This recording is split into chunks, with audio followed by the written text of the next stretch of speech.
जय हिंद एवरीवन। आज हम पढ़ेंगे time and place for performance के बारे में, जो सेक्शन नंबर 46 से 50 तक डिफाइंड है of the Indian contract act 1872 में। तो सबसे इम्पॉर्टेंट होता है time and place for performance. इसके बिना आप कॉन्ट्रैक्ट पूरा कर ही नहीं सकते। इसमें क्या होता है, लाइक फ्लिपकार्ट या अमेजोन है, तो उसमें हमें टाइम पीरियड दिखाया जाता है कि ये जो प्रोडक्ट है इतने टाइम में डिलीवर हो जाएगा, और आपसे एड्रेस मांगता है कि इस एड्रेस पे डिलीवर होगा। तो टाइम एंड प्लेस के बिना क्या वो अमेजोन है या फ्लिपकार्ट है वो डिलीवरी कर सकते हैं? नहीं कर सकते। कमेंट सेक्शन में डाल बताइए कि और ऐसे प्लेटफॉर्म्स के नाम क्या हैं। सो और इज देयर एनी प्लेटफॉर्म जो टाइम ये डिलीवरी जानने के बिना भी डिलीवरी करता है? अगर है तो कमेंट सेक्शन में डालिए, मुझे नहीं पता उसके बारे में। सेक्शन नंबर 46 के बारे में बात करते हैं। Time for performance of promise where no application is made to be made and no time is specified. इसमें क्या है, एक प्रॉमिस है, उसकी परफॉर्मेंस का टाइम कौन सा होगा। अगर उसमें कोई एप्लीकेशन बताया ही नहीं गया है कि कैसे और कहाँ पर डिलीवरी करनी है, और टाइम भी कोई स्पेसिफाइड नहीं है, तो where by the contract a promisor is to perform his promise without application by the promisee and no time for performance is specified। कोई टाइम दिया ही नहीं गया है कब होगा उसका performance. The engagement must be performed with in a reasonable time. इसमें क्या होता है, रीजनेबल टाइम में ही वो परफॉर्मेंस हो जानी चाहिए। अब ये क्वेश्चन ये है कि what is the reasonable time. ये क्या है, एक क्वेश्चन ऑफ फैक्ट का क्वेश्चन है। तो रीजनेबल टाइम का हमें इसमें पता होना चाहिए कि हमें वैसे भी कॉन्ट्रैक्ट के बारे में उसमें डिफाइन होना चाहिए कि what is a reasonable time.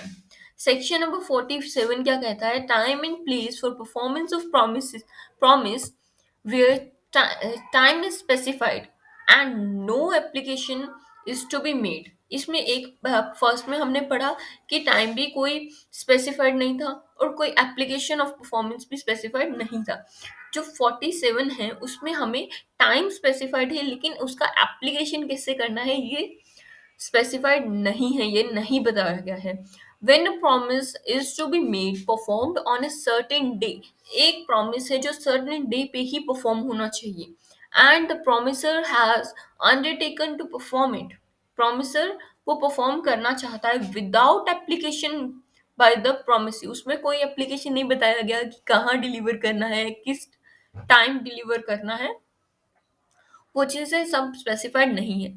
The promisor may perform it any time during the usual hours of business on such day। usual hours of business क्या होता है, 9 to 5 normal, and at the place at which the promise ought to be performed। अब illustration देखते हैं, इसमें क्या बताया गया है कि जो promise है वो उसी specified place पे होना चाहिए। illustration देखते हैं। A promises to deliver goods at B's warehouse on the 1 January. 1 जनवरी को बी के वेयर हाउस पे गुड्स को डिलीवर करने का कॉन्ट्रैक्ट ले लिया ए ने। ऑन दैट डे, उसी दिन पे 1 जनवरी को ए जो है गुड्स लाता है बी के वेयर हाउस पे, but after the usual hour for closing it. Usual hour 9 to 5 है, 9 to 5 में वो रहता है वहाँ। फिर अनयूजुअल आवर्स लाइक 1 बजे रात को, तो वो क्लोज करने का टाइम है। तो इसके कारण क्या हुआ, वो गुड्स रिसीव ही नहीं हुए। तो इसमें क्या है, A has not promise performed his promise. इसमें ये नहीं माना जाएगा कि ए तो आया था, क्योंकि वो क्या था, अनयूजुअल आवर्स थे जब ए ने डिलीवर किया था। That is non performance of his promise. Section number 48 जो है, application for performance on certain day to be performed at proper time and proper place. ऊपर हमने पढ़ा कहीं टाइम दिया हुआ था, कहीं प्लेस नहीं दिया हुआ था, कहीं दोनों ही नहीं दिए हुए थे। इसमें क्या है, एप्लीकेशन भी दिया हुआ है, ऑन अ सर्टेन डे करना है, प्रॉपर टाइम भी है, प्रॉपर प्लेस भी है। तो इसमें तो कोई प्रॉब्लम ही नहीं है।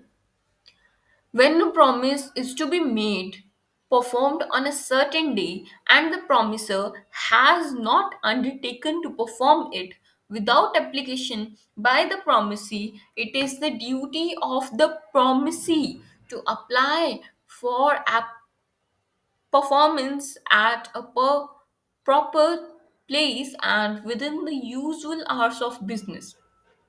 एक सर्टेन डे पे परफॉर्म होना चाहिए, प्रॉपर प्लेस में और with in the usual hour of business में वो परफॉर्म होना चाहिए। ये हमारी कॉन्ट्रैक्ट की शर्तें हैं, रिस्ट्रिक्शंस है, कंडीशंस है।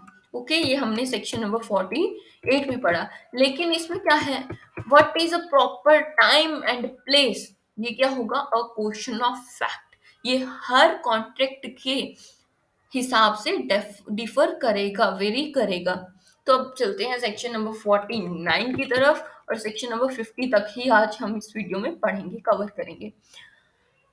Place for performance, section number 49, place for performance of promise where no application is to be made and no place fixed for performance। ना तो एप्लीकेशन बताया गया कब होगा, कहाँ होगा, ना ये बताया गया कि कौन से प्लेस पे होगा। प्रॉब्लम, अगर पिज्जा आपने ऑर्डर किया, उसको पता ही नहीं कहाँ डिलीवर करना है, तो वो प्रॉमिस फुलफिल नहीं हो पाएगा, कुछ भी कर लो।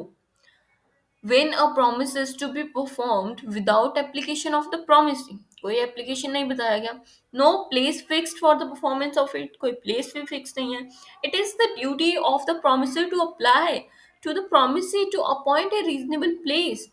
ये promisee को, ऑर्डर करने वाले को, पिज्जा ऑर्डर करने वाले को ये बताना ही पड़ेगा कि क्या रीजनेबल प्लेस है, ठीक है, for the performance of promise and to perform it at such place, उस प्लेस पे करने के लिए। अब एग्जाम्पल के लिए, ए जो है वो डिलीवर करता है jute, 1000 units of jute on a fixed day, ठीक है। A must apply to B to appoint a reasonable place. A को ये बताना पड़ेगा कि बी को कहाँ पर वो जो जूट है उसके यूनिट्स डिलीवर करने हैं, for the purpose of receiving it and must deliver it to him at such place, और उसे वहां पर डिलीवर करना ही पड़ेगा। Section number 49 is complete. अब सेक्शन नंबर 50 की तरफ जाते हैं। Performance in manner or at time prescribed or sanctions by promisee. Performance उसी मैनर में होनी चाहिए, उसी टाइम पे होनी चाहिए जो प्रॉमिसी ने बताया है। पिज्जा डिलीवर आपने किया फर्स्ट 1 नंबर गली पे, ठीक है, ऑर्डर किया 1 नंबर, वो पहुंच गया 2 नंबर गली पे, परफॉर्मेंस हुआ, हुआ, लेकिन सही टाइम पे जो सही प्लेस था, सही मैनर में प्रिस्क्राइब्ड था, वो नहीं हुआ। Okay, the performance of any promise may be made in any manner, कोई भी मैनर में किया जा सकता है, or at any time where the promisee prescribes or sanctions, जहां पर प्रोमिसी कहता है, प्रिस्क्राइब करता है, सो यही है, ठीक है। सो इलस्ट्रेशंस दी हैं, हम एक पढ़ेंगे। A owes B 2000 rupees, B accepts some of A's goods in reduction of the डेप्थ। ए क्या है, बी से, ए बी को 2000 रुपीज देता है, बी एक्सेप्ट कर लेता है, और जो ए है, some of A's goods in reduction of डेप्थ, मतलब वो क्या करता है कि पैसा जो उसका है, पैसे के बदले वो कुछ गुड्स एक्सेप्ट कर लेता है। The delivery of goods operates as a part payment, जो डिलीवरी होगी गुड्स की वो क्या है, as a part payment consider की जाएगी। नेक्स्ट एग्जाम्पल देखते हैं। A desire B who owns it 100 rupees to send him a note for ₹100 by post। ए ये चाहता है कि बी जो 100 रुपए का मालिक है वो उसे एक नोट सेंड करे पोस्ट के द्वारा।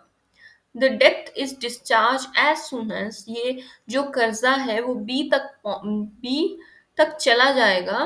Put into the post of a letter containing the note due address to A.